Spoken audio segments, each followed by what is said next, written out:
Hi everyone, this is Syntax from the Project Nailscoin. I'm one of 3 developers here.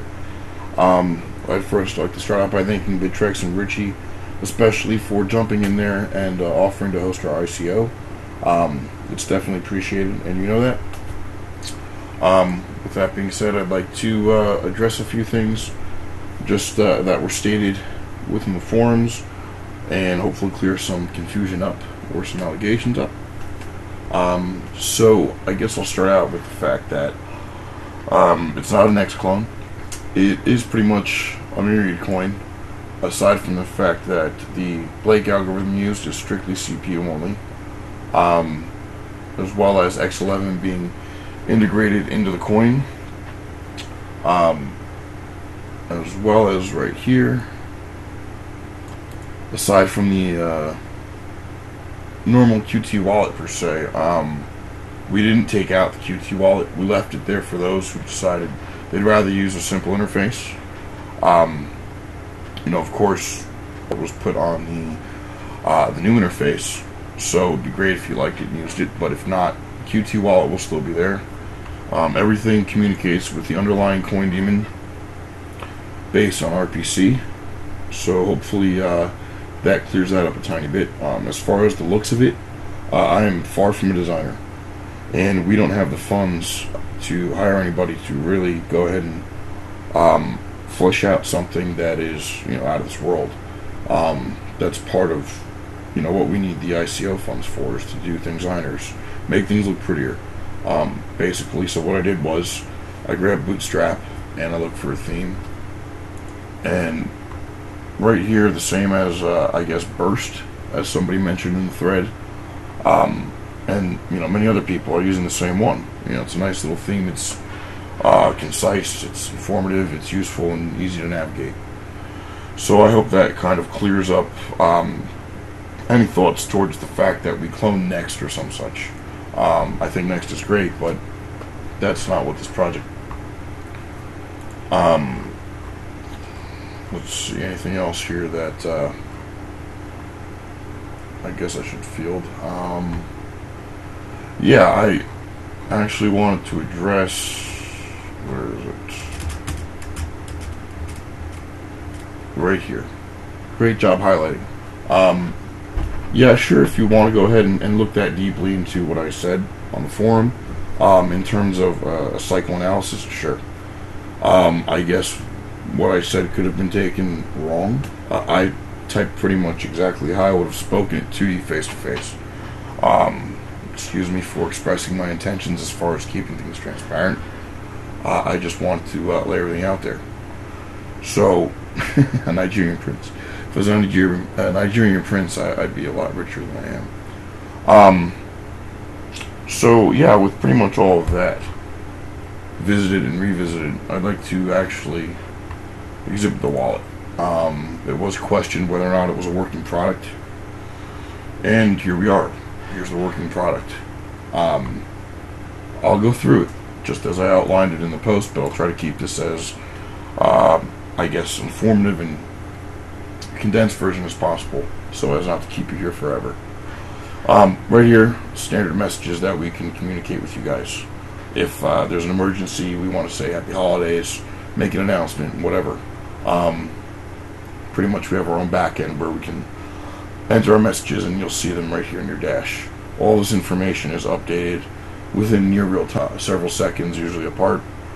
It's just something that made more sense logically to not overload by consistently trying to update and reach out, but within a respectable time frame, so that you're up to date, but not too out of date, you know what I mean? So right here, this is all live as far as the balances go. The wallet balance is your local wallet balance. Obviously your Bittrex balance is your Naos Bittrex balance. We're using paid Pro coin or whatever. Just some of the functionality like the Bittrex interactivity, just for the fact that obviously we're not live on Bittrex yet, and it's not being actively traded just yet. So yeah, it is another coin just using, because right here it's just pretty much displaying use of the API. All the information as far as the network, the difficulty, the hash rates and so forth, as well as the exchange rates, all displays here. This simple but informative line graph right here, my intention was to give an appropriate snapshot or overall idea of how the market was moving in terms of the interest, whether or not there were more sell orders, buy orders, the volume at which, and so forth. So you can kind of, I guess, map out your actions from there, decide what you're going to do. So hopefully that is as useful as I intended it to be. Right here is our Twitter feed. I'm using the Bellacoin Twitter feed just for an example, because the Nails Coin feed doesn't have much on it. I want to kind of fill it out here. And this is all configurable in the settings. So if you want to know this, that's a possibility. If you want to limit it to 5, same thing. Your transactions overview, you can also limit that to a specified amount in your config. And I'll go ahead into the wallet real quick. Now, all these transactions, considering this was done on testnet, these are all pretty much mined. You know, I use the internal miner because throughout the process of demoing everything, of course, you need confirmations and blocks being those. So this right here is your standard transaction ledger, which you can find in the QT wallet as well. But the only difference being it's a little bit more, I guess, functional, or definitely prettier. But so as you can see, searches like that.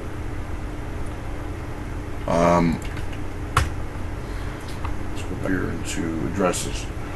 Right here is as if you had your address book open, again through RPC. Click here, get a new address. Click here 10 times, no problem.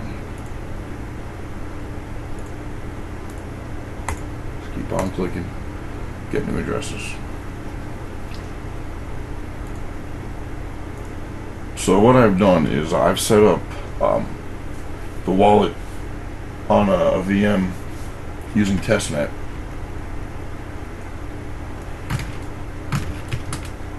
And this is the address on the wallet of the VM. So what we're going to do here is send a specific amount, 2 different specific amounts to the same address. One using the standard method, which would be send to address, and the second one being using arbitrage. So what we're going to do here is just keep note of how much we sent. So what we're going to do is first send 7777 6666, no problem. Send that to that address.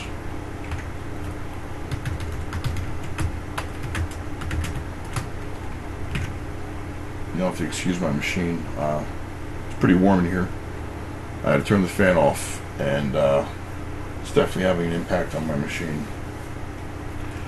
So then we'll go ahead and use the same address, but this time we'll use 98888. We'll go over here, check that, so we are using arbitrage to send it through. Log for proof of transaction was something I coded in the first day actually the announcement was made, due to a request. The person said to me, well, what if I don't want to log any of this, as if it never happened? What can you do? Can it be something that is selectable on the fly? And I said, sure. A couple hours later, here we are. So what will happen is in your config, access by settings, you will have the option to either turn on the logging of these transactions or not. So why would you or wouldn't you want to do that? Well, one good reason would be when you send the coins to this address, let's say for example it was a business transaction, and in the ever so honest nature of this business, the recipient, you know you sent it to him, but he claims he never got it, therefore your product never gets delivered. So what it'll do is only through a certain wallet key pair, which is generated during config, you'll be able to access the arbitrage record only for you. No one outside of the wallet, because it's a unique one-time key pair created, will be able to go ahead and retrieve these transactions. But you also have the option, as I said, not to go ahead and log those. The benefit of it is you will actually get the real transaction ID of the endpoint. whereas normally, you wouldn't. The initial send, the actual initial send, the transaction ID is quite different from the end point transaction ID and so forth. And you'll see that as I move forward. So I'm going to go ahead and log this. So keep in mind now we've got two different amounts, just unique enough to identify them, sent to the same exact address. So in order to actually have these show up, we're going to generate some blocks just to get some confirmations rolling. I'm going to give that a little under a minute, considering the diff is nothing right now.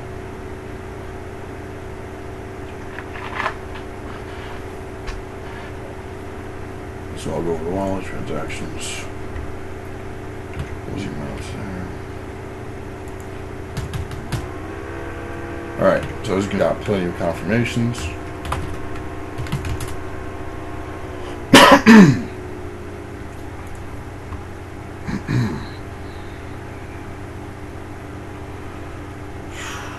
So while we're in here, what we'll do is this. First transaction, which was sent over here. Showing up right now. Okay, let's see. Click. Wait, it's not showing up the arbitrage log yet. So what we can do, hopefully Abe went ahead and updated.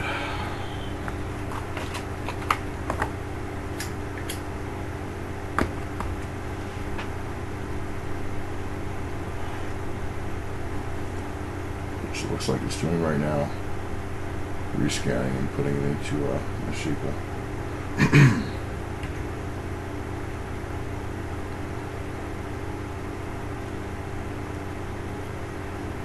Plus, we just added on about 300 more blocks or so. Yeah, about 250 blocks. Go through here real quick. Alright.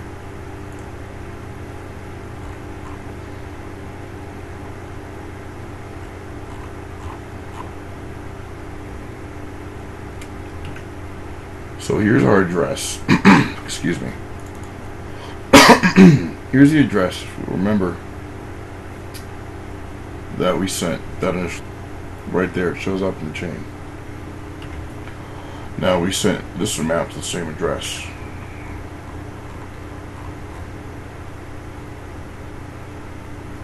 But that's not where it ended up, is it?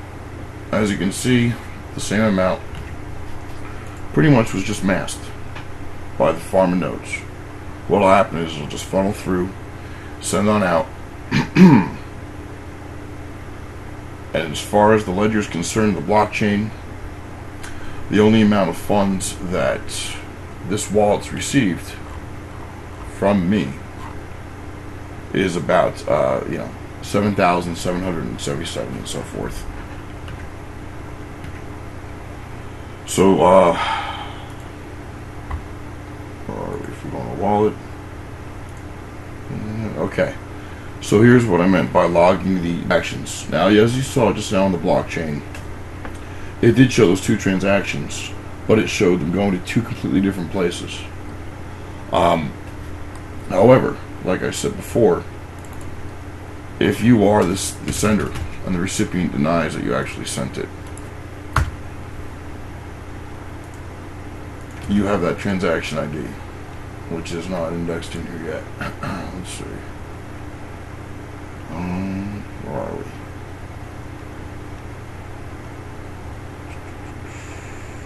You have to forgive me. Go back over to here.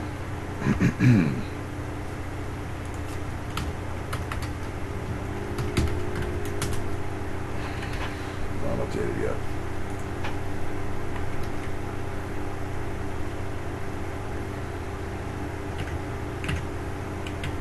Oh, okay, that's why. Sorry, it's late.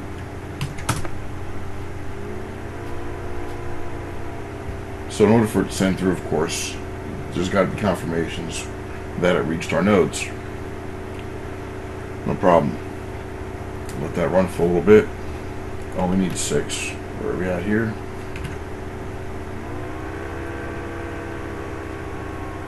And it's good by now. Alright. So hopefully now. There we go.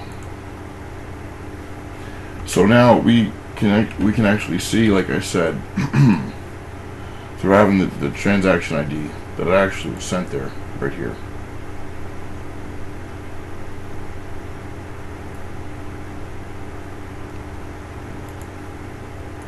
Let's see. Trading. Hopefully that cleared everybody's curiosity up there and actually proved my point. So right up here, since I don't have, obviously any coins locally or the Pro Demon running, I can't really show you the cent here, but same as before. It's just what it does here is grabs your deposit address for Bittrex through the API automatically, so you don't have to search for it. And again, here you have the option of sending it off anonymously or not. So what I tried to do was create as comfortable of a copy of their interface as possible. 2 things of note I just realized before were the amount right here, just for convenience, because if you're over here, you don't want to keep scrolling up and down when you're going to sell whatever.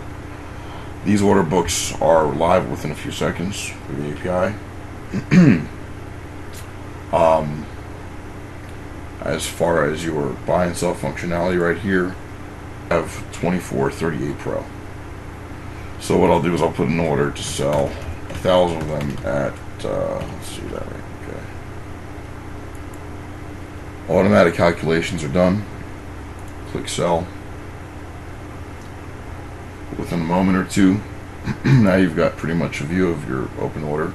To prove that, here's my logged in Bittrex account. If you'd like, I can click here to show you it's everything for further proof. I'm very poor. I have no Bitcoin. Actually, no, 2 Satoshis. So right here you can see that our balance went from 2438 to 1438. Click your open orders. Here's our order for 1,000 units at, that rate, so on and so forth. I really wish I could have demonstrated the buy, but I don't have any Bitcoin. So, with that being said, trading functionality that I've outlined in the announcement.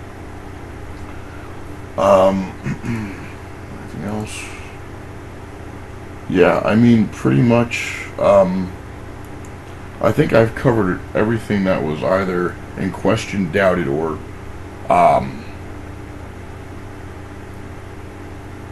outright just said to be a lie. Hopefully this cleared some things up. We're going to be doing some further development with some third-party software, which does require some type of licensing, which I'm trying to talk out some terms with them, considering the nature of the business. It's not a typical business and product.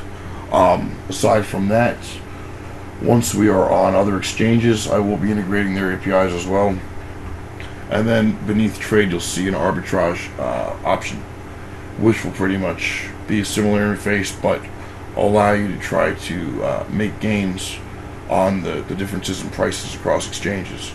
I really don't like to go ahead and say anything that isn't exactly functional right there in your face, but I did announce that there were going to be some further developments, and I wanted to provide a little bit more insight as to the direction we're going in with this, and hopefully clear up anybody's confusion or doubt. So if anybody has any questions, please feel free to ask. You're more than welcome to be as uncensored as you like. I will try to feed everything and give you as much of a proper and detailed response as possible. So thank you all for taking the time, and I'm looking forward to doing business with you.